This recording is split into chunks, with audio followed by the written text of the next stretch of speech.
de acá del... Bueno, está terminando el doctorado.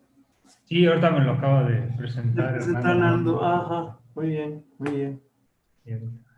Bueno, pues estamos listos para la plática de acá del... Bueno, está terminando el doctorado. Sí, ahorita me lo acaba de presentar Hernando. Hernando. Muy bien, pues gracias a todos por estar acá. Y hoy tenemos la virtud de tener acá con nosotros a Santiago Ramírez Barahona del Departamento de Botánica del Instituto de Biología de la UNAM, que nos va a platicar sobre la diversificación de las plantas con flor. Mil gracias, Santiago, por estar acá con nosotros y Hernando también por invitarlo. Hernando Rodríguez, secretario de Investigación y Posgrado del ENES. Pues, Hernando, adelante, presenta. Muchas gracias, Doc, muchas gracias por la invitación y muchas gracias, Santiago, por aceptar también participar en este programa de, de seminarios de la licenciatura en Ecología de la ENES Unidad Morelia. Muchas gracias a todos ustedes por participar, por estar acá con nosotros. Les voy a contar muy rápido quién es la persona que nos acompaña el día de hoy. Nos va a acompañar el doctor Santiago Ramírez Barahona. Él es licenciado en Biología y doctor en Ciencias por la Universidad Nacional Autónoma de México.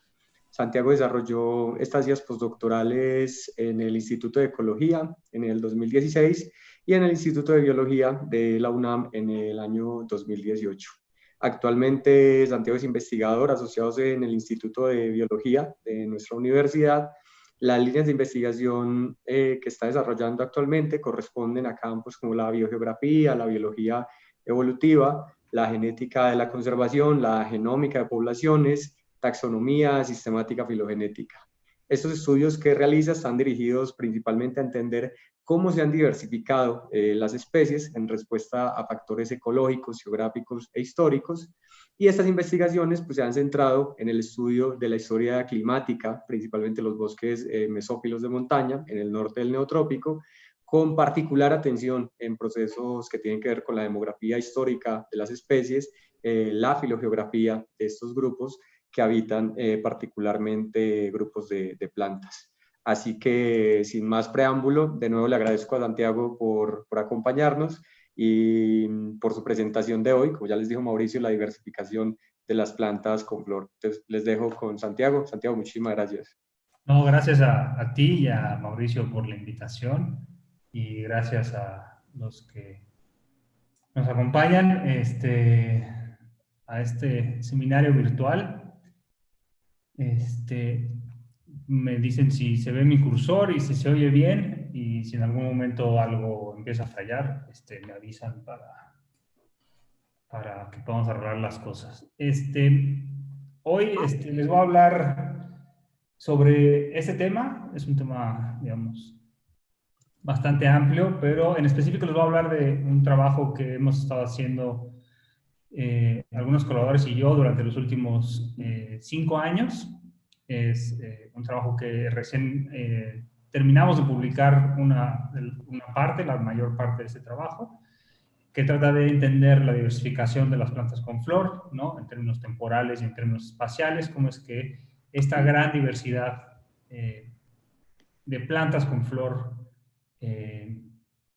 surgió, ¿no? Y pues para empezar a decir que las plantas con flor, las angiospermas, son por mucho el grupo dominante de plantas terrestres en la actualidad, en términos no solo del número de especies, ¿no? Que es órdenes de magnitud mayor que el número de especies en otros grupos de plantas terrestres, sino en términos de la ecología y de la morfología son mucho más diversas y hoy en día pues son la base funcional y ecológica y energética de casi todos los ecosistemas terrestres que conocemos, ¿no? O sea, no podemos entender digamos, el funcionamiento de los ecosistemas hoy en día sin las angiospermas.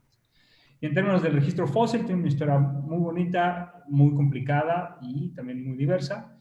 Y pues esta dominancia de las angiospermas no siempre fue así, ¿no? Todos sabemos que hubo un tiempo en que no había flores en el universo, y pues este trabajo básicamente tratamos de explorar cómo es que surgió esta dominancia de las angiospermas. Aquí nomás para empezar, para poner un poco en contexto las angiospermas, aquí les muestro una filogenia de plantas vasculares de las plantas terrestres, empezando por las briófitas, siguiendo las licofitas, los helechos, las gimnospermas vivientes y las plantas con flor. Son los principales grupos de plantas terrestres. Y una de las cosas interesantes de las plantas con flor no solo es que son el grupo más diverso, sino que son el grupo, el último en aparecer, ¿no? Es el último grupo en evolucionar de las plantas terrestres. Entonces esto representa algo interesante, ¿no? Cómo es que llegaron a ser tan diversas tan rápidamente. Si hoy en día vamos a cualquier lugar, digamos, en el planeta y nos ponemos a contar el número de plantas, pues obviamente las plantas con flores dominan. Solamente algunas cuantas de estas plantas, un poco entre el 8 y el 10% de las plantas que vemos son otra cosa que no sean plantas con flor. Entonces esto nos habla un poco de lo dominantes que son estas plantas.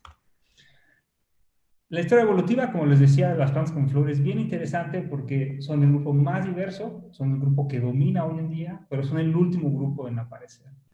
Esto desde Darwin, Darwin lo llamó el misterio abominable, es en el que decía que la rápida evolución, por lo que podemos juzgar de las plantas superiores, aquí se refiere a plantas angiospermas, en tiempos geológicos recientes es un misterio abominable. Y básicamente lo que Darwin veía, y en términos, cuando estaba planteando su teoría de la evolución, lo que veía Darwin es que cuando iba al registro fósil, no había angiospermas, de repente aparecen las angiospermas por ahí de principios del Cretácico y rápidamente empiezan a diversificar, empiezan a aparecer muchas formas de distintos tipos, distintos linajes, y pues esto a Darwin le causaba un conflicto con su teoría de la evolución gradual de las especies, ¿no? Cómo es que este grupo apareció de repente y empezó a diversificar y a evolucionar. Después de Darwin, cientos de años, digamos, 150 años después o algo así de esta carta de Darwin, sabemos básicamente lo mismo que sabía Darwin, un poquito más menos, pero es básicamente la misma idea. Las angiospermas aparecen en algún momento del Cretácico temprano, 325 y 140 millones de años, con algunos básicamente granos de polen fósiles y algunas otras macrofósiles, hojas y flores. Lo interesante, como les decía, es que una vez que aparecen, rápidamente, en cuestión de cientos de millones, de decenas de millones de años, las angiospermas empiezan a diversificar muy rápidamente. Si ven aquí en esta figura, se empieza a ver los distintos colores, son los grandes grupos de angiospermas. Rápidamente surgen los distintos grupos de angiospermas, los podemos encontrar en el registro fósil, no sé, 20 millones de años, 10, 20 millones de años después de la primera aparición de las angiospermas. Y cuando vemos aquí en este diagrama, ven, en este esquema ven distintos diagramas florales, ¿no? Que indican cómo se arreglan las distintas partes de la flor en distintos grupos de angiospermas. Y una cosa interesante es que rápidamente las angiospermas empiezan a evolucionar distintos tipos de morfologías florales, ¿no? Empiezan a presentar fusión, distintos tipos de fusión de partes, distinto número de partes, etcétera, etcétera. Entonces, esto sigue siendo cómo es que las angiospermas evolucionaron tan rápido, ¿no? Y entonces, a pesar de ser el último grupo de plantas en aparecer, en este caso en el registro fósil, estas rápidamente se convierten en un grupo hiperdiverso de la manera que lo queramos medir en términos de ecología, morfología, número de especies. Si vemos la diversificación taxonómica, casi toda la diversificación taxonómica en términos de familias vivientes ocurrió en el Cretácico en un periodo relativamente corto de tiempo, entre 110 y 60 millones de años en el pasado. Si vamos al registro fósil y de todas las familias del registro fósil completo de las angiospermas, si vemos todas las familias vivientes que podemos reconocer, más del 50% de estas familias vivientes aparecen antes de 70 millones de años.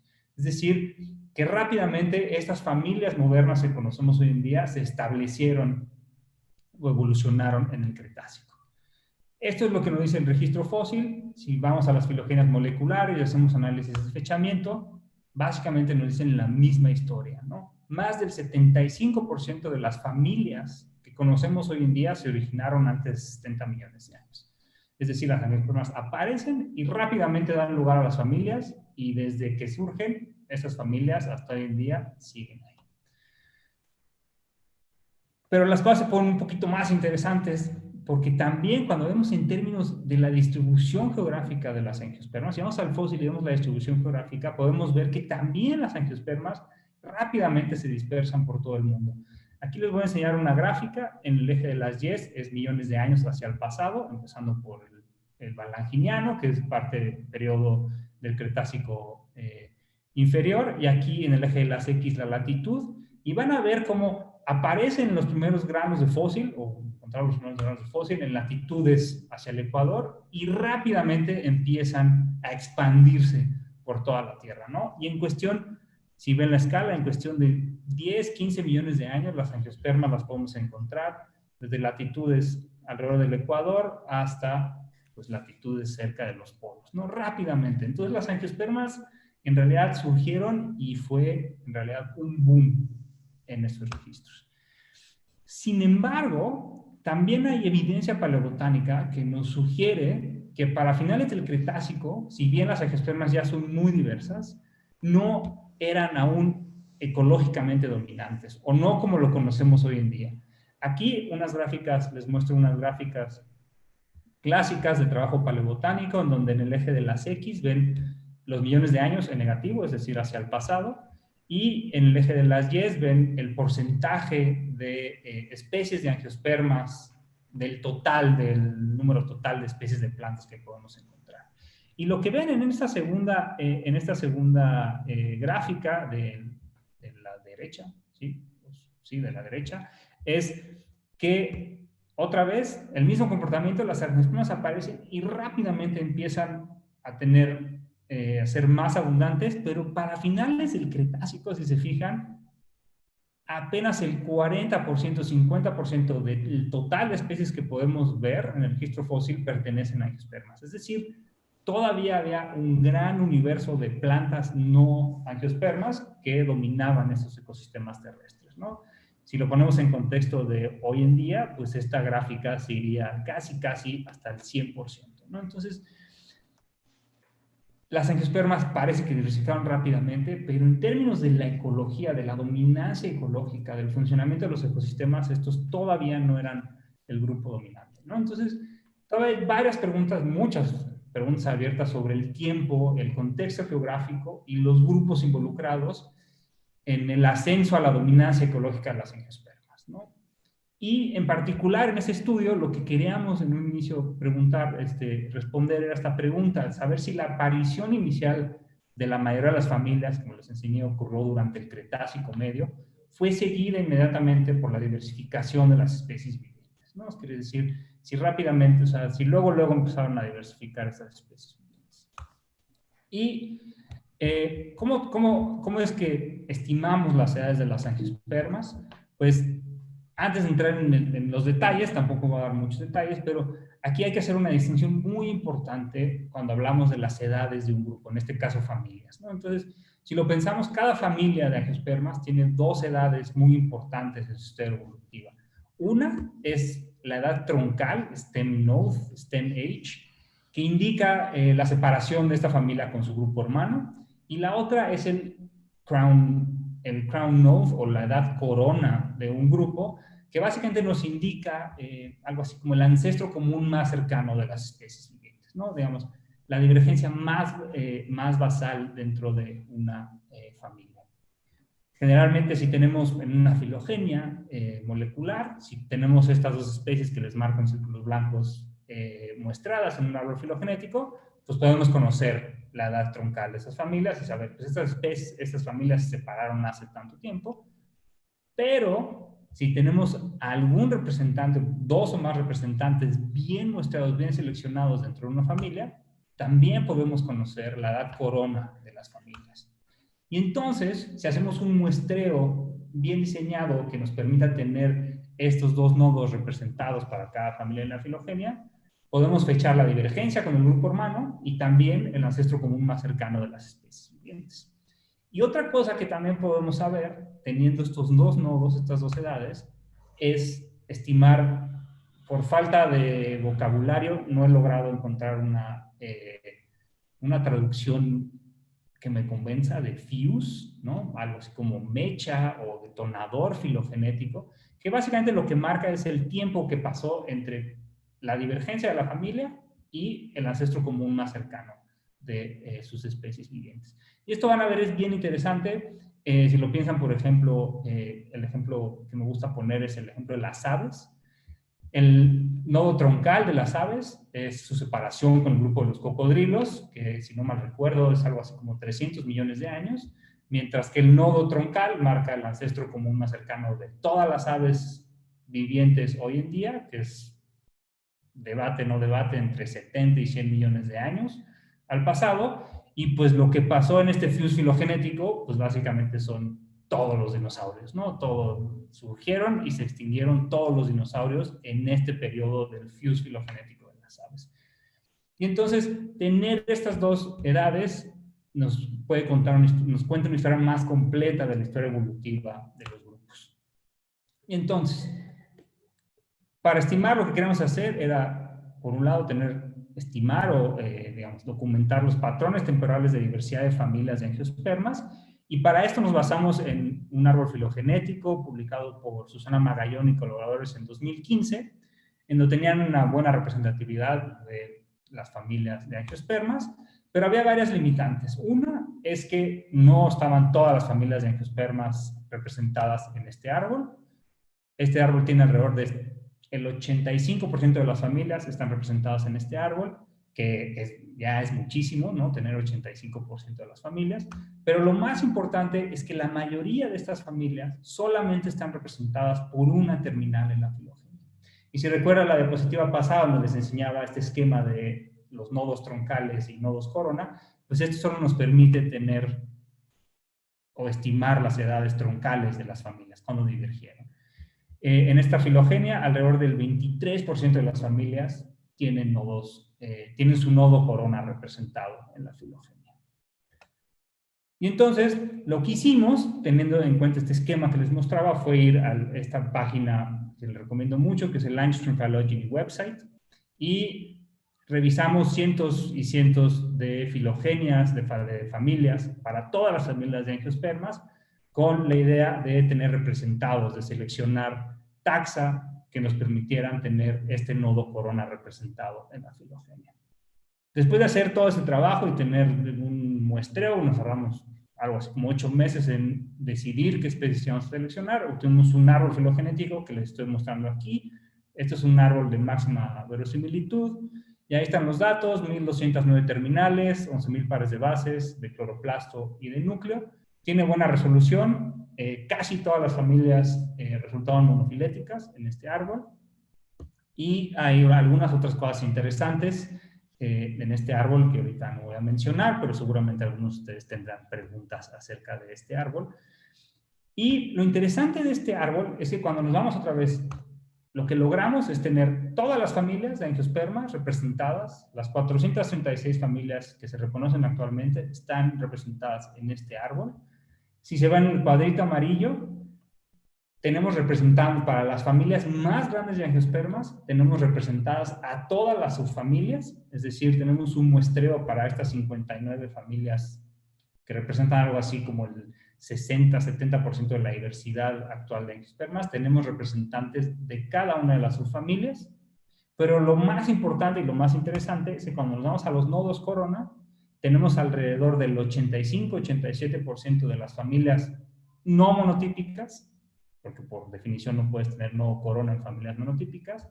Tenemos el 87% de las familias en este árbol que están representados por su nodo corona.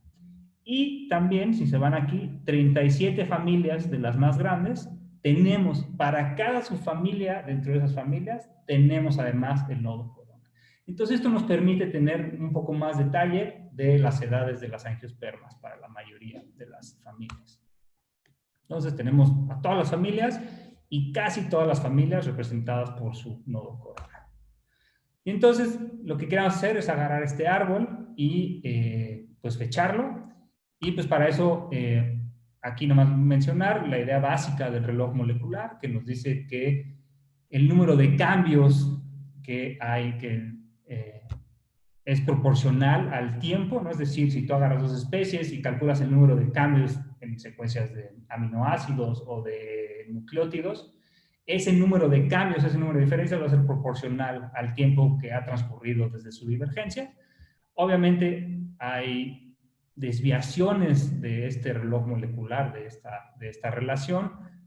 Como podrán imaginar, pues hay especies que evolucionan mucho más rápido, acumulan mucho más cambio en el tiempo, pero pues hay muchos modelos que se han desarrollado, matemáticos, para corregir por estas diferencias y por estas desviaciones de esta idea del reloj molecular.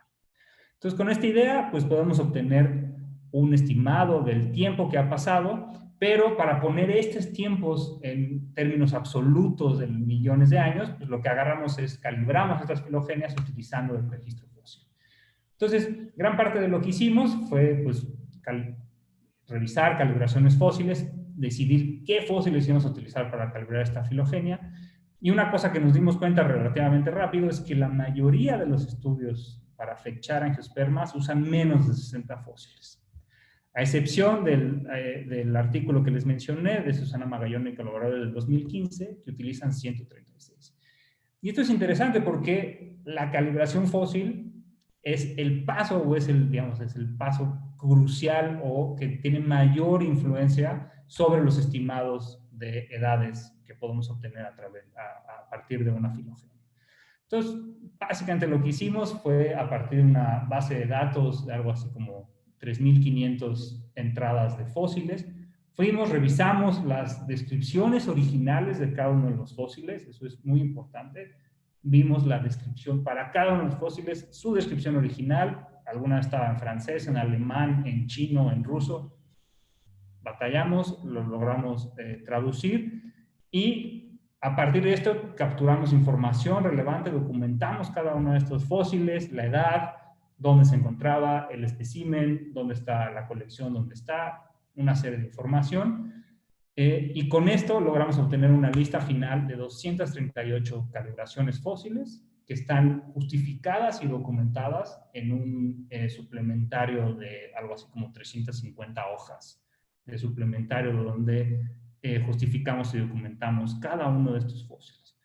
Entonces, pues pasamos de tener alrededor de 60 a tener 238 calibraciones fósiles dispersas alrededor de la filogenia de angiospermas. Aquí se me fue, pero debería haber aparecido el árbol donde se ve la distribución de fósiles. Pero ya con esos fósiles y la filogenia molecular, logramos obtener un árbol fechado de las angiospermas. Aquí les muestro uno de los tantos árboles que produjimos.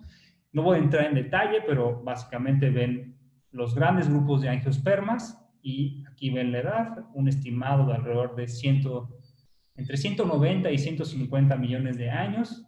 Fechamos el origen del nodo corona de las angiospermas y pues ahí se ve, ¿no? Un poco toda la filogenia que obtuvimos de las angiospermas. Recuerden que son todas las familias. Y a partir de aquí, lo primero que hicimos pues, fue extraer las edades troncales de todas las familias y ver cómo se distribuían en el tiempo. Y lo que observamos es algo que pues, un poco sospechábamos, pero no teníamos muy claro si era verdad y que se ve en el registro fósil, que la mayoría de las angiospermas, dependiendo de cómo calibremos el árbol, hicimos varios análisis, pero algo así entre el 60 y el 80% de las familias de angiospermas se originaron a mediados del Cretácico y el Cretácico tardío, ¿no? Principalmente aquí entre 100 y 70 millones de años. Al pasado se originaron la mayoría de las angiospermas, las familias viventes de angiospermas. Pero también agarramos este árbol y extrajimos las edades corona y cuando vimos cómo se distribuían estas en el tiempo, nos llevamos un poquito una sorpresa. Dependiendo de la de cómo calibramos el árbol, observamos que entre el 60 y el 90% de las familias de angiospermas tienen su nodo corona en el Cenozoico. Y esto nos respondió un poquito a la pregunta si el origen de las familias estaba seguido de su diversificación.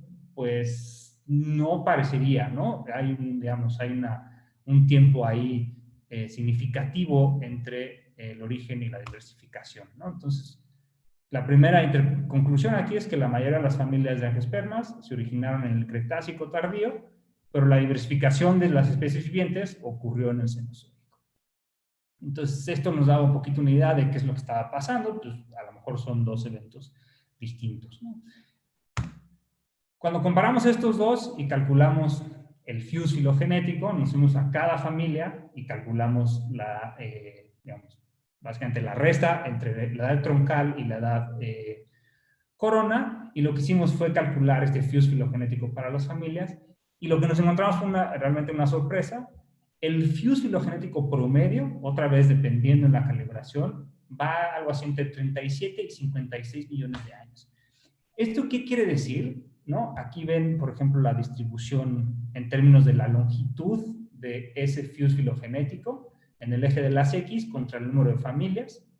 Casi todas las familias pues, tienen un fuse filogenético considerable. La media es algo así, digamos, pongámosle 41 en este caso, que es un periodo de tiempo relativamente largo, ¿no? Que pasó entre que se originó una familia y que empezaron a diversificar sus especies vivientes.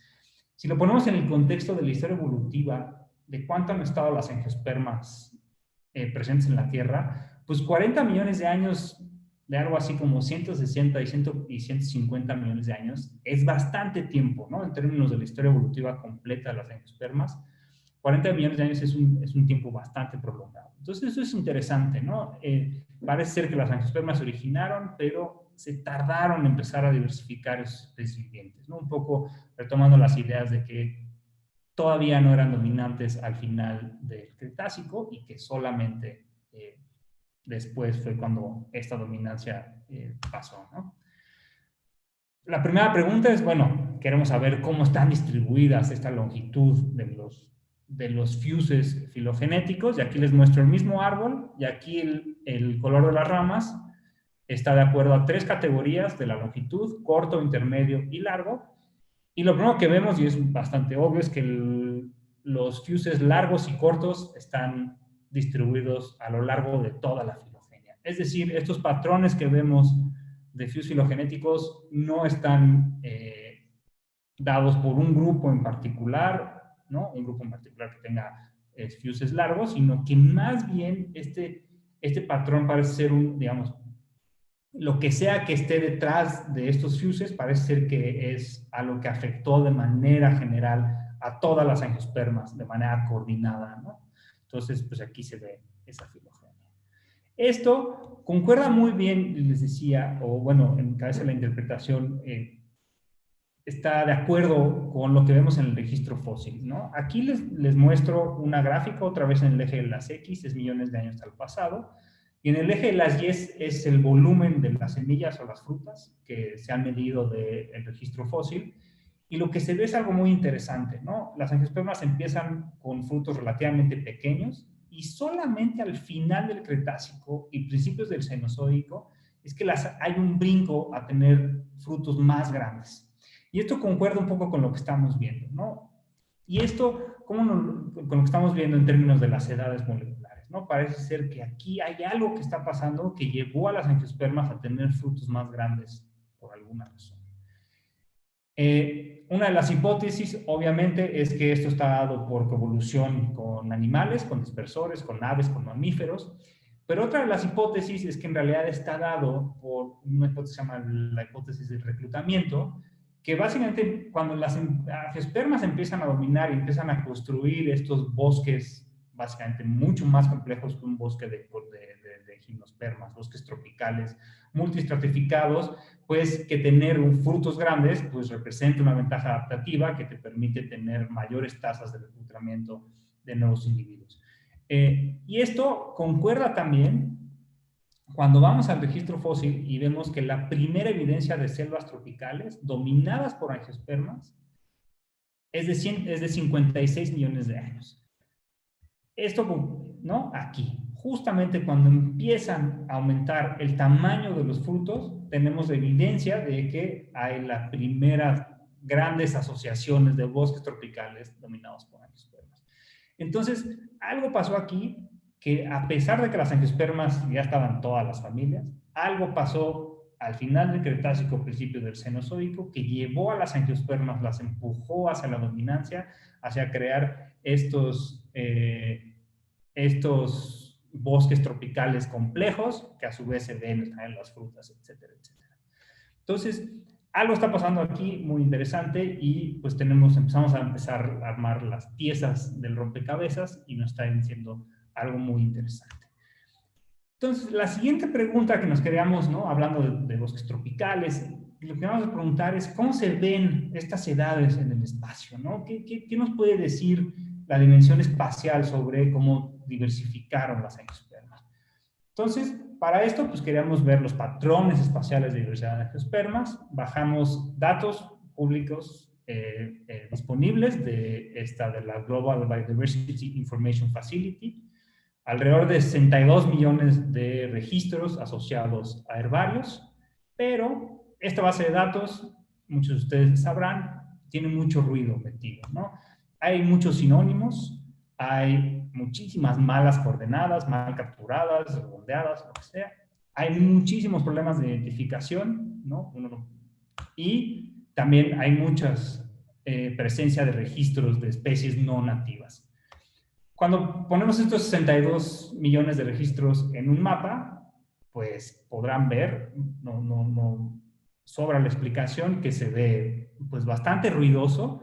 Esto no está nada bien. Entonces, básicamente lo que hicimos fue hacer una serie de filtros taxonómicos y geográficos a esa base de datos y pasamos de tener 61 a tener 16 millones de registros. O sea, nos quedamos algo así como 25% de los registros solamente, utilizando otra vez recursos públicos disponibles de PlantList, este paquete de R, Coordinate Cleaner, la base de datos GLONASS y esta base de datos de Kew, de Plants of the World Online. Y utilizando toda esta serie de filtros taxonómicos, logramos obtener un mapa que no está perfecto, pero está mucho mejor, ¿no? Se ve mucho mejor este mapa en términos de diversidad. Entonces, lo primero que hicimos es ver cómo se ve la diversidad de familias, ¿no? Calcular para cada una gradilla, calculamos cuántas familias hay en cada gradilla y vemos este mapita. Aquí le estoy mostrando el mapa. Mientras más oscuro, tendiendo a azul, es que hay una mayor riqueza de familias y el patrón está muy claro, ¿no? Regiones tropicales tienen una mayor diversidad de familias de angiospermas. Esto correlaciona muy fuertemente con la riqueza a nivel de especie y a nivel de género. Y pues esto ya nos empieza a decir algo, ¿no? Las angiospermas, pues en general, les gustan más los ambientes tropicales, o bueno, por ahí hay mayor diversidad.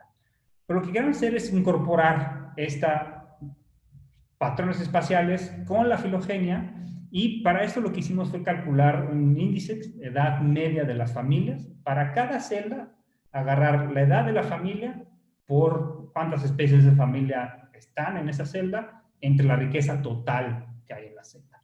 Y esto lo hacemos para todas las familias, para todas las celdas, y así lo que podemos obtener es, nos damos una idea de cómo se ven las edades de las angiospermas alrededor del mundo.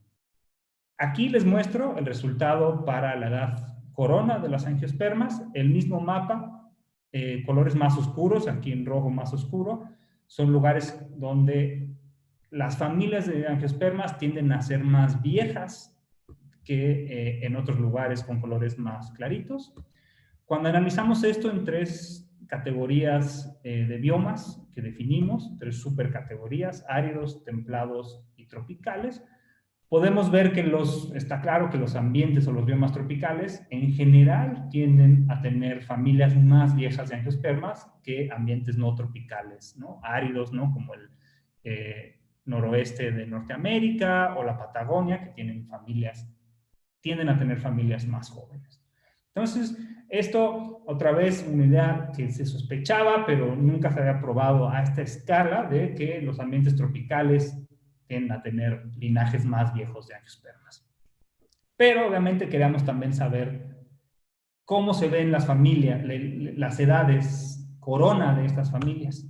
Entonces, los biomas tropicales tienen edades troncales más viejas, pero cuando nos vamos y calculamos lo mismo para las edades corona, aquí lo mismo en azul, colores más oscuros indican edades más viejas, el patrón no está tan claro, ¿no?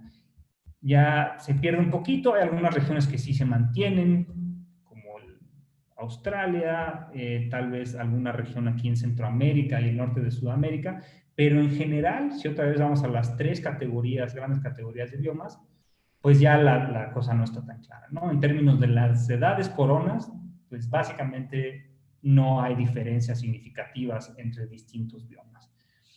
Y esto es interesante y nos dice algo tiene que ver qué pasó con estas edades corona, que de manera concertada todas las angiospermas empezaron a diversificar en sus especies vivientes, ¿no? Independientemente del bioma. Pero ¿qué hay del fuse filogenético? Recordemos este del fuse filogenético, cómo se ven estos fuses en el espacio, y pues básicamente lo que hicimos fue combinar estas dos y estimar cómo se ve el fuse filogenético de las angiospermas en el espacio, y aquí el patrón está clarísimo, ¿no? O bueno, más claro que en los otros dos casos. Ambientes tropicales, aquí en verde oscuro, fuses más largos. Ambientes tropicales tienden a tener fuses, familias con fuses filogenéticos más largos. Y otra vez, si nos vamos a las tres supercategorías, pues está claro que los biomas tropicales tienen familias que tienden a tener fuses más largos. Entonces esto es interesante porque lo que nos dice, o por lo menos esa es mi interpretación, es que, es que estos ambientes tropicales tienen las especies, digamos, las familias en ambientes tropicales tomaron más tiempo en empezar su diversificación que familias que habitan lugares más áridos o más templados. Y esto, si nos vamos a la idea de dónde surgieron las angiospermas, ¿no? Que se ha hipotizado que las primeras angiospermas eran plantas en ambientes tropicales, guarda relación, o por lo menos eso es lo que yo interpreto. Si nos vamos, tal vez aquí el mapa, el detalle se pierde, quedó muy pequeño, pero es un mapa, una reconstrucción paleogeográfica para el Cretácico temprano, de cómo se vean los continentes. La leyenda no es muy importante, lo que les quiero mostrar es la localización aproximada de 4 de los fósiles más viejos que se reconocen para angiospermas, aquí marcados en flechas negras, y si no lo logran ver, por favor, créanme, estas flechas caen en ambientes que se infieren a partir de información, de evidencia geológica, son ambientes tropicales y, bueno, boreotropicales y templados húmedos. Entonces, esto hace sentido, ¿no? Las angiospermas se originaron en ambientes tropicales y, de alguna manera, esto refleja o se ve reflejado en lo que estamos viendo en los mapas. Pero para probar esta idea, fuimos un poquito más allá, y probar esta idea hicimos un análisis muy sencillo de reconstrucción de estados ancestrales, en este caso de distintos biomas. Entonces, para cada terminal en nuestra filogenia, codificamos su distribución en estas grandes categorías de biomas, y con eso hicimos una reconstrucción de biomas ancestrales. Y lo que vemos es esta filogenia, la misma filogenia que les he enseñado, y aquí los colores indican el bioma ancestral que se infiere para esa rama, azul templado, amarillo tropical y rojo árido, a lo largo de toda la filogenia.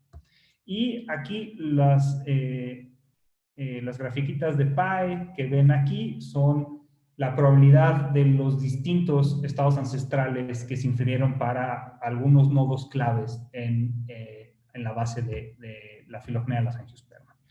Y pues básicamente lo que vemos es que, en efecto, los datos nos dicen que probablemente, o lo más probable, es que el bioma ancestral de las angiospermas haya sido tropical, y que luego pues las angiospermas empezaron a moverse a distintos ambientes, ¿no? Pero en general se mantiene bioma tropical ancestral. Entonces, como les decía, el bioma ancestral es tropical, pero hay cosas más interesantes en esta filogenia que logramos rescatar. Aquí no pueden ver, pero podemos ver dónde caen estas transiciones, por ejemplo, ambientes templados o ambientes áridos, y podemos ver más o menos aproximadamente cuándo ocurrió. Y lo que vemos, por ejemplo, que las transiciones más tempranas que podemos identificar hacia biomas no tropicales ocurrieron entre 40 y 60 millones de años después del surgimiento de las angiospermas. Es decir, las angiospermas se tardaron bastante tiempo en lograr hacer la transición hacia estos ambientes áridos y templados, ¿no? Esto creo que uno de los más viejos es en la base de Caryophyllales, ¿no? El grupo de los cactus y todos su familia, en brasicales, y también algunos otros, por ejemplo, alismatales en las monocotiledóneas, es una de las transiciones más tempranas hacia ambientes templados. Entonces, lo que nos dice esto, ¿no? Como resumen, es que parece ser, lo que nos dicen los datos, es que se originaron en ambientes tropicales, se tardaron bastante tiempo en lograr invadir estos ambientes extratropicales, pero de acuerdo a nuestros mapas de los fuses filogenéticos, una vez que logran invadir estos ambientes tropicales, diversifican explosivamente, ¿no? De manera muy rápida, ¿no? Y esto un poco nos habla de, pues, que esto se puede explicar un poco, digamos, en términos de las adaptaciones, distintas adaptaciones morfológicas, fisiológicas, de metabolismo requeridas para poder, por ejemplo, vivir en un ambiente árido, ya que lo descifraron, ya que pudieron tener esas adaptaciones, pues ya diversificaron de manera relativamente rápida, ¿no? Mientras que en los trópicos van un poquito más a ritmo pausado, ¿no? Y entonces, como conclusión, y ojalá haya quedado claro, es que la diversificación y la expansión ecológica de las angiospermas vivientes fue geográficamente heterogénea, ¿no? Surgieron, pero no fue este boom que creíamos que era, ¿no? Fue de manera pausada y heterogénea. Y esto es interesante, ¿no? Digamos, cómo tratar de entender cómo surgen las angiospermas y tratar de ver esto en términos temporales y espaciales. No solo es interesante por conocer la historia evolutiva de las angiospermas, sino que también guarda gran relevancia, por lo que les mencionaba al inicio, ¿no? Porque las angiospermas, pues, básicamente revolucionaron los ecosistemas terrestres, ¿no? En términos de estructuras, de función, y también de coevolución con distintos grupos, ¿no? Uno puede pensar, por ejemplo, coevolución con mamíferos o con aves, o evolución con insectos o con algunos hongos micorrízicos, ¿no? Entonces, entender la historia evolutiva de las angiospermas pues nos ayuda a comprender o a poner un marco de cómo evolucionaron estos otros grupos de organismos, ¿no? Y ahorita me voy a enfocar en dos grupos de plantas, de cómo la diversificación de las angiospermas se puede ligar a las dinámicas evolutivas de otros grupos de plantas. Y aquí les muestro un trabajo relativamente reciente, menos de un mes, que es la diversificación, un análisis donde estudian la diversificación de las gimnospermas vivientes, y aquí por Fabián Condamín y colaboradores. Y aquí es una filogenia fechada para las gimnospermas, para todas las gimnospermas, y básicamente lo que estos autores hicieron fue estimar a partir de esta filogenia y a partir del registro fósil, ver cómo se comportaban las tasas de diversificación, las tasas de especiación y de extinción, y por tanto diversificación, a lo largo del tiempo. Y lo que encontraron es esto. Aquí les muestro una gráfica de las tasas de especiación, es decir, qué tan rápido van surgiendo nuevas especies de gimnospermas en azul, y en rojo qué tan rápido se van desapareciendo o extinguiendo estas especies. Y lo que ven aquí en el eje de las X es la escala temporal, la escala geológica. Lo que ven es un patrón bien interesante, ¿no? En términos de especiación, pues es un poco estable, pero en términos de extinción, la extinción empieza en las gimnospermas, empieza a subir a mediados del Cretácico, que recuerden que es cuando empiezan a surgir las angiospermas, empiezan a diversificar, y solamente hasta el final del Cretácico, principios del Paleógeno, es cuando realmente esta extinción de las gimnospermas acelera de manera significativa, ¿no?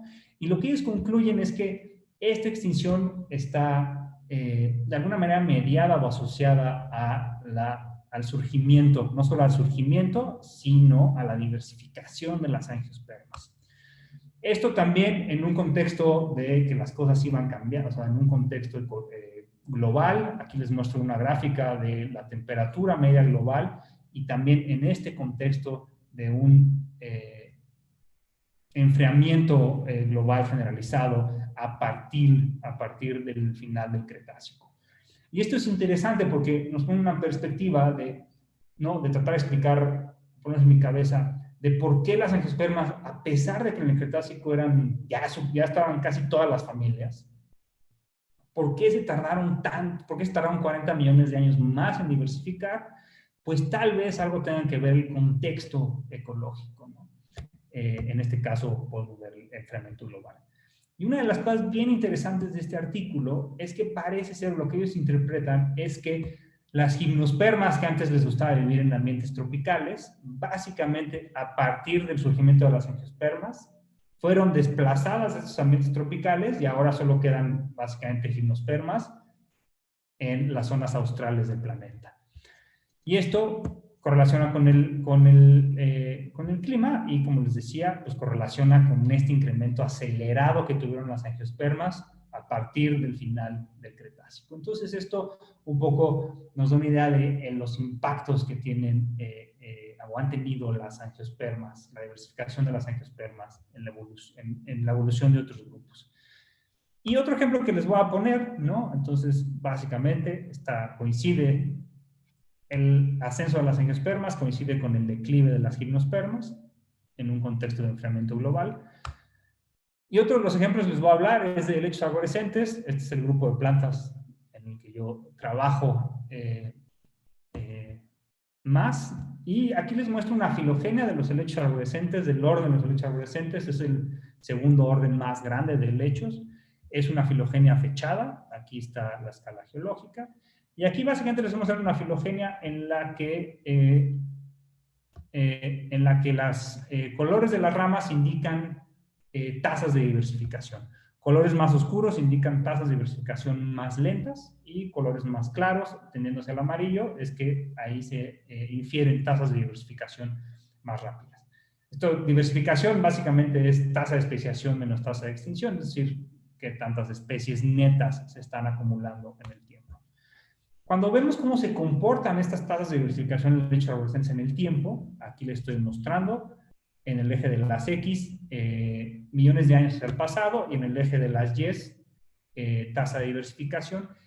Y lo que estamos viendo es un poco que los helechos empiezan a tener un declive hacia el final, a mediados del Cretácico, empieza a haber un declive en la diversificación de este grupo de helechos, que concuerda con lo que vemos más o menos en el registro fósil, que a partir del surgimiento de las angiospermas, empieza a haber un declive de los otros grupos de plantas, pero interesantemente parece ser aquí que hay una recuperación en las tasas de diversificación en este grupo de helechos en particular, y parece ser que esto también aplica para el resto de los helechos, ¿no? Entonces, ¿qué es lo que está pasando aquí? Y mi interpretación es que si bien las angiospermas inicialmente empezaron a, digamos, a desplazar a estos otros grupos de plantas terrestres que dominaban los ecosistemas del Cretácico, gimnospermas, helechos, los desplazaron, pero una vez que las angiospermas empiezan a estructurar y empiezan a formar estos bosques tropicales, bosques de montaña que conocemos hoy en día, pues les abrió las puertas a este grupo de plantas a diversificar, ¿no? Un estudio muy bonito, clásico, de Harold Schneider en 2004, justamente habla de cómo los helechos diversificaron a la sombra de las angiospermas, ¿no? Entonces, la historia es un poquito más complicada y mucho más bonita, que la diversificación de las angiospermas no solamente está asociada con el declive, como creíamos originalmente, con el declive de otros grupos de plantas, sino también está asociada con la recuperación en la diversificación de muchos de estos grupos. Y con eso, para acabar a manera de conclusión, pues nada más, la diversificación de las angiospermas modernas fue geográficamente heterogénea y se retrasó por alrededor de 40 millones de años en promedio. Esto es interesante porque la mayor parte de la diversidad filogenética y probablemente muchas innovaciones morfológicas y funcionales de las angiospermas ya estaban presentes durante el Cretácico. Entonces, no sabemos muy bien por qué es que se retrasó la diversificación. Y pues ya por último, las angiospermas revolucionaron los ecosistemas terrestres, explotando varias rutas coevolutivas, pensemos en polinización por insectos o dispersión por vertebrados, pero también prepararon, si lo quieren ver así, prepararon el escenario para la diversificación de otros grupos de organismos, ¿no? Y con eso, quiero agradecer a todas las personas que hicieron posible este trabajo, a fuentes de financiamiento y obviamente a mis dos increíbles colaboradores, Susana y Hervé, por hacer todo esto posible, y otra vez a los organizadores por la invitación y a todos los que se unieron a la transmisión de YouTube por unirse, y si hay tiempo podemos responder algunas preguntas. Gracias.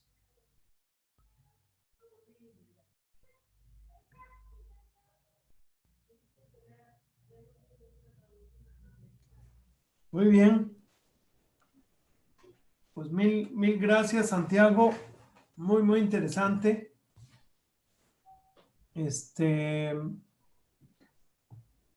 Pues pasamos a las preguntas. Comentarios. Por favor. Sí, pues recordarles que pueden dejar sus preguntas en el chat.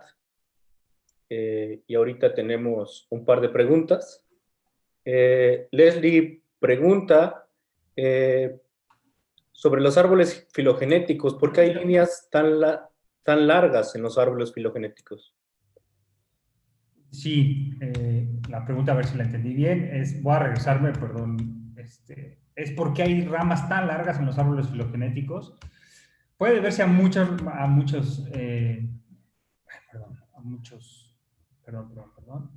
factores, pero en este caso básicamente lo que nos dice es que probablemente haya grupos que tienen mucho más cambios en sus secuencias de DNA que otros. Y aquí en esta filogenia lo interesante, y no lo dije, pero sabía que me lo iban a preguntar, es que todas estas ramas largas en la filogenia de las angiospermas son familias parásitas o saprofíticas, ¿no? Tenemos, creo que estas ramas largas son Rafflesiaceae, ¿no? La familia de Rafflesia. Por aquí está, si no mal recuerdo, Balanoforaceae, Enericaceae, Orobanchaceae, las Lamiaceae. También hay unas monocotiledonias,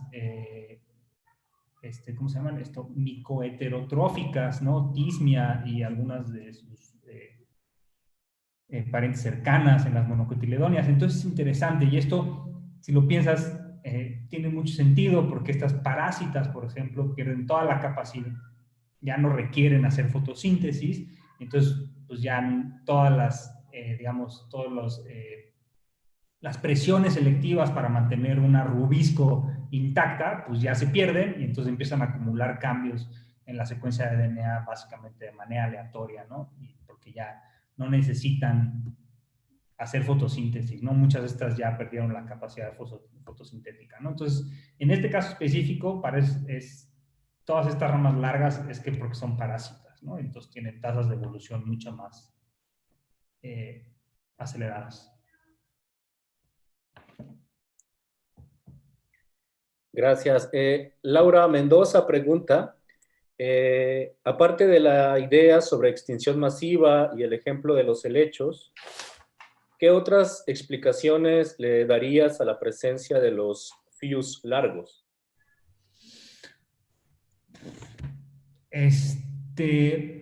No sabemos, y fue motivo de discusión, de varias discusiones, de qué significaban estos fuses largos, ¿no?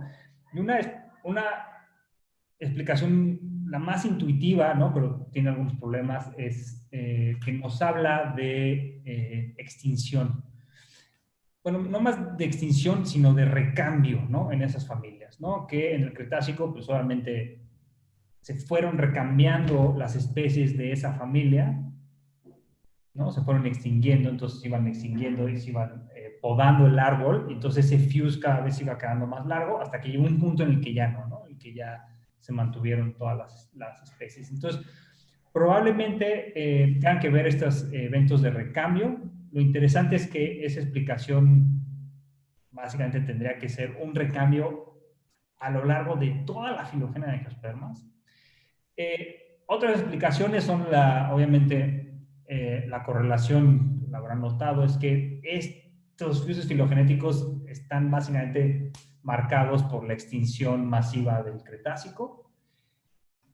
Y, digamos, es tentador pensar que el impacto del asteroide y toda la extinción tuvo un fuerte impacto sobre estos fuses filogenéticos, pero tampoco está muy claro a qué grado esta extinción afectó a las angiospermas. Parece ser que de manera local sí fue muy fuerte, pero a escalas globales ya no fue tan fuerte. Entonces esto no podría explicarnos en su totalidad por qué estamos viendo estos fuses, ¿no? Yo creo que tiene que ver algo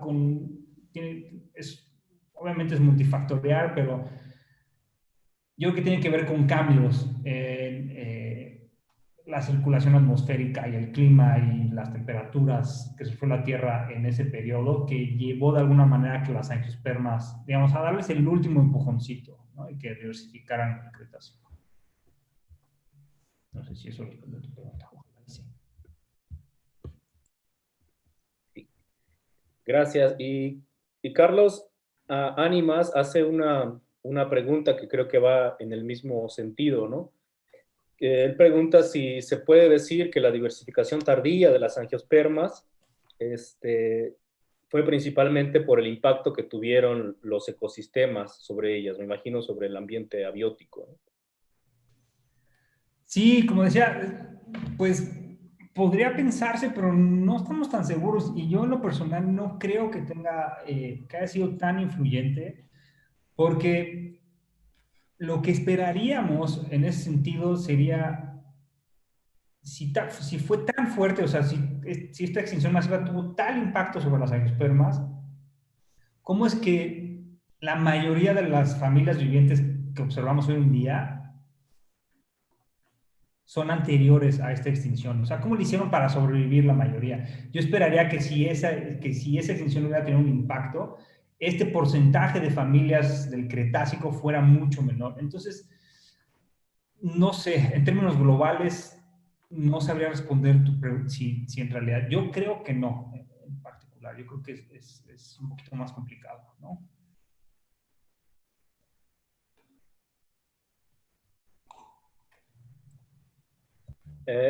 Oliverio Delgado pregunta que si se podría hacer una comparación similar con los diversos grupos de polinizadores, y a la par comenta que, por ejemplo, en abejas, que en uno de los ecosistemas donde mayor diversificación existe es en zonas áridas, ¿no? Sí, se podrían hacer análisis, estudios, seguramente por ahí ahorita se me escapan, pero sí. Y una cosa interesante, ya que mencionamos polinizadores y dispersores, voy a empezar un poquito con lo que un patrón, básicamente el mismo patrón se ha observado para familias de mamíferos, que casi todas las familias son del Cretácico, y hubo un periodo, un fuse filogenético, y luego en el Cenozoico otra vez la diversificación. Entonces, si algo está pasando, parece ser que afectó tanto a las angiospermas como a los mamíferos de manera concertada, ¿no? Pero lo interesante, digamos, en términos de polinizadores, es interesante la relación con los polinizadores, ¿no? Porque muchos, digamos, la hipótesis es que esta dinámica coevolutiva fue lo que hizo que hubiera una explosión en la diversificación tanto de angiospermas como de polinizadores. Pero hay que recordar que la polinización por insectos no la inventaron las angiospermas, ¿no? Es un fenómeno mucho más viejo. En gimnospermas hay polinización por insectos. Y de hecho, algo bien interesante es que incluso en el Cretácico, a mediados del Cretácico, ya tenemos evidencia de que había polinización de angiospermas por insectos. Y entonces, es algo que, digamos, a pesar de que ya estaban interactuando con insectos, no se volvieron un grupo dominante, ¿no? Sí, o sea, que parece que tampoco fue eso lo que los llevó a la dominancia, no fue otra cosa, a lo mejor fue eso más, algo más. De hecho, una cosa interesante es que, por ejemplo, el polen, el fósil más viejo de orquídeas, por ejemplo, que es un grupo que tiene una interacción con insectos increíble, el fósil más viejo de las orquídeas, como de 80 millones de años, si no mal recuerdo, es básicamente una abeja con un polinio pegado a la espalda, creo. Entonces, no sabemos muy bien, porque ya estaban todas esas interacciones y las morfologías y toda la diversidad filogenética y la interacción con los polinizadores en el Cretácico, y aún así se tardaron otros 40 millones de años en diversificar. Entonces, la historia con los polinizadores es más compleja, ¿no? Pero hasta donde recuerdo, parece ser que sí, que va a la par, ¿no? Y lo de las abejas en zonas áridas es bien interesante, ¿no? Saber, tratar de fechar cuándo las abejas, si es que dieron el salto, no sé si las abejas surgieron en el trópico o en zonas áridas, pero saber cuándo las abejas hacen esta transición, ¿no? Y estaría interesante, y la hipótesis sería es que las abejas ya estaban en el trópico y que justamente cuando hacen la transición a la par de las angiospermas en el Cenozoico es cuando ya empieza la diversificación, ¿no? Pero estaría interesante hacer ese análisis más detallado.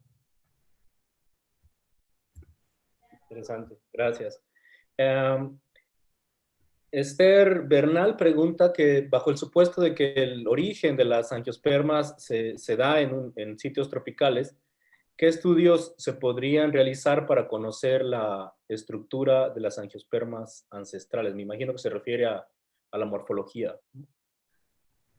Ajá, pues está para la morfología y está el artículo este que salió hace un par de años de la flora ancestral, que es un artículo que hizo mi colaborador Hervé Oquet, también está involucrada Susana Magallón, en el cual utilizaron datos de especies vivientes, de flores, de especies vivientes de angiospermas, y con eso trataban de inferir, hicieron una reconstrucción de la flora ancestral, o cómo se vería esta flora ancestral de las angiospermas.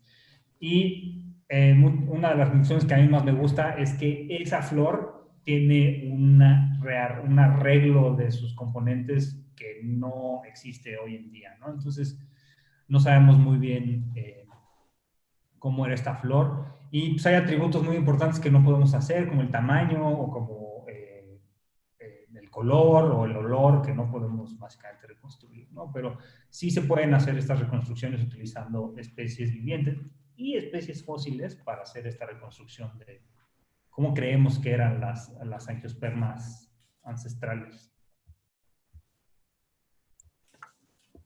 Gracias. Eduardo Leiva comenta que ¿qué implicaciones crees que tendrían en los patrones que encontraste si el origen de las angiospermas fuese antes del Jurásico, como algunos trabajos han encontrado? Sí, no me quería meter en eso, pero sí hay varios trabajos de reloj molecular, básicamente, que hacen inferencias sobre un origen en el Jurásico de las angiospermas. Creo que por ahí hay algunos estimados que van incluso hasta el Triásico. Hay también muchas propuestas de fósiles de angiospermas en el Jurásico, pero ninguno es así seguro. Todos tienen como cosas que no parecerían. Son casi angiospermas algunos son otras gimnospermas. Pero lo interesante, aquí no lo mencioné, unas de nuestras, aquí mencioné así nomás sin detalle, que hicimos varios distintos tipos de calibración de la filogenia de las angiospermas, y una de ellas incluía edades de las angiospermas. Uno de nuestros árboles, tenemos como 6 árboles, si no mal recuerdo, en el artículo hay 6 árboles. Uno de esos árboles tiene la edad de las angiospermas en el Jurásico, ¿no? Si no me recuerdo, como 250 millones, de hecho en el Triásico, 240 millones de años. Entonces, esos estimados que estamos viendo, estos 59-80%, incluyen la posibilidad de que las angiospermas se originaran en el Jurásico o en el Triásico. Y lo interesante es que incluso si tenemos estas edades más viejas, no afecta mucho lo que estamos observando. Y una de las cosas que nos quedó muy claro es que pues, la edad de las angiospermas no influye mucho sobre estos patrones que estamos observando, sobre todo en las edades corona. Este patrón es más robusto a la edad, entonces, pues, no importa, ¿no? O sea, no tiene mucha influencia sobre lo que estamos encontrando, ¿no? Si tiene 150 o 250 millones de años. Gracias. Guillermo Huerta pregunta que si hay evidencia de grupos de angiospermas extintos. Y por otra parte, que hay fósiles de angiospermas que no pueden ser, si habría fósiles de angiospermas que no podrían ser incluidos en la filogenia por ser morfológicamente disímiles. Sí, para responder tu primera pregunta de si hay evidencia de grupos extintos de angiospermas, ay, no me acuerdo, acaban hace poco, hace no más de 2 meses, ay, se me olvidó el nombre, describieron un grupo completo de angiospermas extintas, pero sí, si tú vas al registro fósil, hay muchísimas, por ejemplo, flores o estructuras que no hay, o sea, nadie sabe dónde van en la filogenia, ¿no? No sabemos bien quiénes son, ¿no? Formas que no vemos en la actualidad. Y entonces esto nos habla de que probablemente hay más grupos de angiospermas en el registro fósil que hoy ya no viven, ¿no? Y en términos de morfología, pues sí hay un sinfín de morfología y esto pues es analíticamente complicado, ¿no? Porque te metes en cuestiones de homología, ¿no? De cómo comparas una morfología tan distinta, cómo la comparas, ¿no? Si lo que estás viendo en el registro fósil es en realidad un pétalo o no, ¿no? Entonces, es complicado, pero pues hay gente, mis colaboradores están trabajando en eso y tratar de incorporar la información fósil, ¿no? Porque pues, sí hay muchas cosas en el registro fósil y mucha información muy importante que pues no vemos o no incluimos de manera directa en estas filogenias. Y Daniela Rosales, que si podrías repetir el concepto de heterogéneo en este contexto. De heterogéneo. Heterogéneo. Aquí, geográficamente heterogéneo. No sé, si te refieres a este contexto, básicamente es lo que queremos decir es que pues hubo una heterogeneidad en los tiempos en los que empezaron a diversificar las angiospermas relacionado con distintos ambientes, ¿no? Que primero fue en los ambientes tropicales o que fue más rápido en ambientes áridos, ¿no? Eso no sé si a eso te refieres en heterogeneidad, eso es a lo que nos referimos, ¿no? Que no es homogéneo en el espacio, ¿no? Que estamos viendo patrones muy, muy claros, ¿no? En este caso donde hay fuses filogenéticos claramente más largos en el Amazonas, en la costa este de Brasil, en África tropical, que en el resto del mundo, ¿no? Eso es a lo que nos referimos con geográficamente heterogéneos.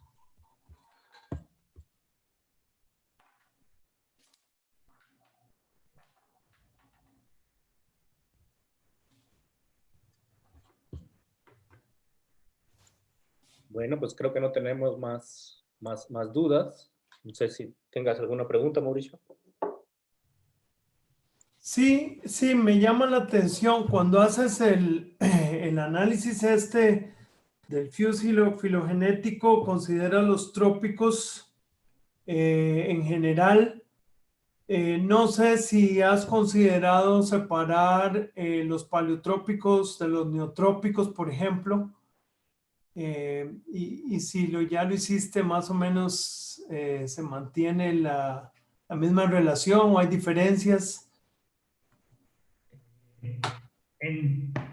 Híjole, alguna vez, no sé si lo logré hacer para el fuse, pero ciertamente está interesante, ¿no? Ver si distintas, o sea, tratar de atomizar un poquito más estas grandes categorías, ¿no? Y en algún momento lo intenté hacerlo con las edades y parece ser que sí hay diferencias, ¿no? Por ejemplo, el neotrópico, ciertamente son cosas más nuevas que el paleotrópico, ¿no? En términos generales. O sea, así se podría disectar más esta categorización. Pero ahí, obviamente, entramos en el problema de la resolución, ¿no? ¿Qué tanta resolución tenemos en esta filogenia a nivel de familia para diferenciar estas regiones más finas, ¿no? Tal vez tratar de hacer una filogenia a nivel de género y entonces ver, ¿no? Pero sí esa pregunta está ahí en el fondo, ¿no? De ver diferencias más finas entre regiones, ¿no? Uh-huh. Sí, muy interesante, la verdad, el punto. Ahora, volviendo a la pregunta que hacía Oliverio sobre los polinizadores, y creo que eso es un punto muy interesante de hacer.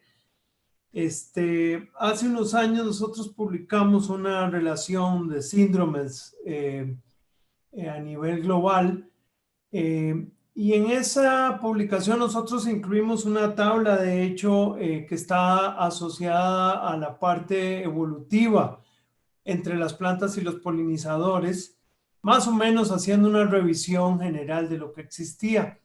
Y efectivamente, digamos, el origen de la polinización en sí, pues es compleja, ¿no? Es decir, incluso si uno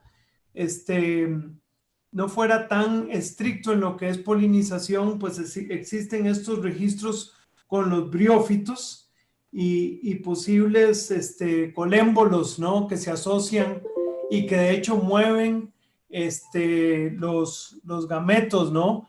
De briófitos. Incluso hay unos estudios muy interesantes que demuestran cómo los colémbolos pues son atraídos por volátiles de los briófitos, y la fertilización pues es más efectiva cuando se da por presencia de colémbolos, ¿no? A pesar de que por muchos años se consideró que estos briófitos pues eran estrictamente, la reproducción dependía estrictamente de agua, ¿no? Porque son flagelados. Y entonces esto, pues sí, esto va, digamos, hasta hace 480 millones de años, aparentemente 400 millones de años podría ser. Y efectivamente ese origen pues puede ser más viejo. Sin embargo, cuando nosotros vemos otra vez la diversificación de muchos de los grupos de polinizadores, sí coincide definitivamente con las angiospermas, ¿no? Y creo que ahí hay un punto muy interesante de analizar, que sería, como tú decías, muy interesante de analizar con la diversificación de muchos de estos grupos, que tienen que ver con varios grupos es decir, los mismos ortópteros, neópteros, y luego hay otros grupos, pues como las abejas, obviamente, etcétera, y diferentes grupos de abejas que tienen diversificaciones en diferentes tiempos. No sé, es una idea ahí que creo que hay que sí darle más, pero me parece el origen, como tú bien lo planteas, sí puede ser más antiguo, pero definitivamente la diversificación sí coincide, y cuando ves tú el paralelo entre uno y otro, sí hay una relación ahí interesante, que nosotros pusimos en esa tabla y que me parece que sí cabe digamos, vale la pena revisar ese, obviamente, ¿no? Sí.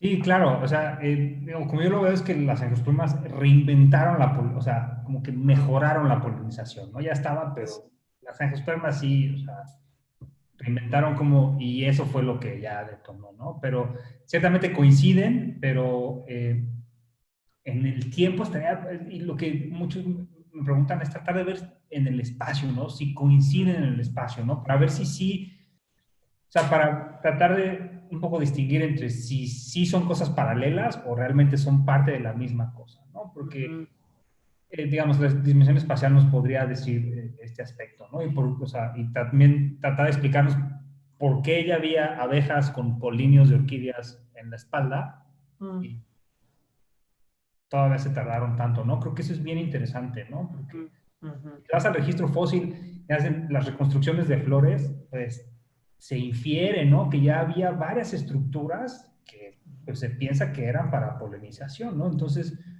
ya estaba ahí, ¿no? Ya estaba, pero algo pasó, ¿no? Entonces, tratar de ver si es este contexto ecológico, que es mi opinión personal, es que sí, que todo este contexto geográfico y ecológico importa muchísimo, ¿no? Y que pues estaban ahí y de repente, uy, ya ¿no? Entonces, es bien interesante, ¿no? Y se ve no solo con polinizadores, ¿no? Por ejemplo, con hongos, se ve con con hormigas, por ejemplo, ¿no? Toda la mirmecofilia, ¿no? Que pues, ahí está, ¿no? También explotó, ¿no?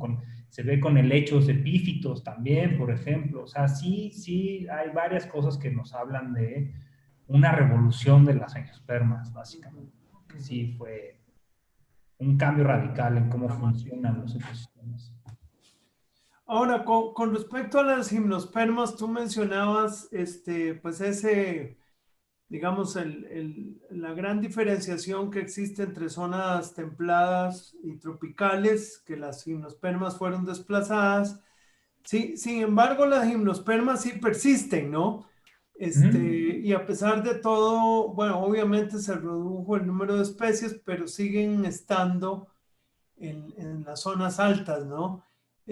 Ahora, hay una cosa que a mí siempre me ha llamado la atención, por ejemplo, el caso de los neotrópicos, y es que los pinos aparentemente tienen un límite sur en el norte de Nicaragua y las araucarias en más o menos hasta Brasil, ¿no? Hay una parte ahí en Centroamérica donde hay algunos grupos de gimnospermas, pero no son muchos, pero sí las hay. Y digo, ahí hay toda una pregunta que creo que sigue estando abierta, que sería interesante explorar. Y no sé si has pensado un poco en eso, pero creo que ahí hay un tema interesante, ¿no? Sí, pues es un tema interesante, ¿no? De ver cómo están distribuidos, ¿no? Pero si te vas en términos pues eso, en términos de especies, pues sí, las gimnospermas siguen ahí, pero pues son, no sé, Es mínimo, sí. 1100, una cosa así, ¿no? Entonces, pues sí, o sea, sí son un relicto en realidad, ¿no? Bueno, los pinos ya están otra vez avanzando un poquito, pero... Y si ves los mapas, ¿no? Me acuerdo mucho de los mapas de Mutke y Bartlett, de los 2000, ¿no? Donde se ven. Y pues sí, las gimnospermas, pues en los trópicos son muy bajitos, ¿no? Salvo las montañas de México y las montañas de China y de Tíbet. Pues salvo eso, no están en los trópicos. O una especie, dos especies, ¿no? Pero es interesante, ¿no? Esa parte, ¿no? Y este artículo en particular es lo que dice, ¿no? Que parece ser, de hecho así se llama el título, ¿no? Las angiospermas pushed gymnosperms fuera del trópico, ¿no?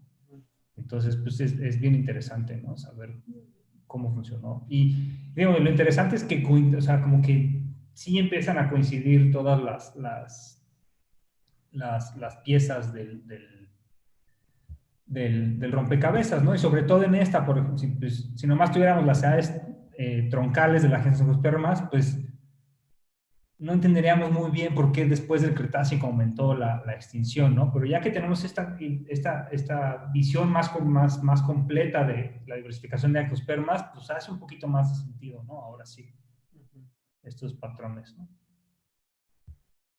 Sí, pues muy interesante. Creo que pues hay varias preguntas más que sería bueno hacerlas, pero bueno, creo que el tiempo ya se nos acabó. No sé si hay alguien más que quisiera hacer alguna otra pregunta. Tenemos un par más en el chat. Órale. Carlos Ánimas pregunta qué tanto impacta la diversificación en cuanto a la extinción de las angiospermas. O sea, ¿cuánto impacta la extinción en la diversificación de las angiospermas? Yo entiendo que se refiere como a las diferencias en las tasas, ¿no? De extinción y diversificación. Sí, o sea, básicamente la diversificación, como se calcula, es las tasas de especiación menos las tasas de extinción, ¿no? Entonces, si tienes mayor extinción, pues tienes una tasa de diversificación neta negativa, que es el grupo va en declive, y si tienes mayor especiación, pues el grupo va en aumento, ¿no? Entonces, así hay que verlo, ¿no? La diversificación es esta diferencia entre las dos. Y la especiación, pues, o sea, es a la tasa a la que surgen nuevas especies y la extinción, pues, a la tasa a la que se desaparecen, ¿no? O se extinguen. Entonces, a partir del cálculo de estas dos, tú puedes conocer las dinámicas de diversificación, ¿no? En este caso, ¿no? Por ejemplo, aquí a finales del Cretácico hay una diversificación negativa, quiere decir que hay mayor, o se infiere, mayor extinción en relación a especiación, ¿no? El grupo va en declive, ¿no? Mientras que una positiva es que pues, está aumentando. No sé si es algo. Gracias. Y Esther Bernal, por último, dentro de los escenarios climáticos, ¿cuáles serían las familias de angiospermas que tienen mayor probabilidad de ocupar los nichos que se vayan desocupando? Si tienes alguna idea o algún dato. ¿Cuáles son las angiospermas que vayan? No sé si entendí muy bien la pregunta. O sea, de las familias que van ocupando distintos nichos en la historia evolutiva de las angiospermas, supongo que a eso se refiere. Pues sí, tenemos estos, digamos, son, como mencionaba ahora con Mauricio, son biomas a gran escala, son supercategorías. Entonces, pues tenemos una idea, ¿no? Por ejemplo, en las zonas áridas, por ejemplo, aquí están varias familias de brasicales, tenemos aquí las cariofilales, cactus, no sé, euforbias, por ahí ha de haber también en zonas áridas, algunas otras, no sé qué serán esto por ahí, por lamiales, no recuerdo muy bien. Y pues sí, ¿no? Podemos identificar qué grupos específicamente están, ¿no? ¿Qué tanto vive en un grupo, qué tanto domina un grupo en el trópico con diferencia a otro, ¿no? Pero eso se puede hacer, es algo de lo que estamos explorando, ¿no? Tratar de ver cómo se ven estos patrones si analizamos solo monocotiledonias o solo dicotiledonias o solo magnolias, ¿no? Pero se puede hacer ¿no? En donde, por ejemplo, esta base que son, pues todas las eudicotiledonias de divergencia temprana, están Platanaceae, todas estas familias, ¿no? Que son de las transiciones más viejas hacia ambientes templados. No sé si eso responde a la pregunta. Sí, gracias. Pues son todas las preguntas. Perfecto. Bueno, pues mil gracias, Santiago. La verdad, muy buena plática, excelente trabajo. Y Gracias. te agradecemos muchísimo la disponibilidad del tiempo. Creo que esto es algo muy importante. Algunos de los estudiantes están llevando ahora plantas, botánica general. Creo que ha sido muy edificante muchos de los puntos que has planteado, además de ser investigación de primera línea, pues obviamente es investigación muy mexicana y me parece que esto es algo extraordinario y de veras te agradecemos muchísimo el trabajo. Gracias a ustedes por la invitación y pues con gusto, ¿no? Mucho gusto por dar la plática y que me oyeran y que me hicieran muchas preguntas. Y si alguien tiene alguna otra inquietud, pues se puede meter, me puede mandar un correo, ¿no? Está mi correo, se pueden meter a mi página con un poquito más de detalle, pero pues sí, ¿no? Gracias a todos por estar presentes, ¿no? Y por la invitación. Excelente, gracias.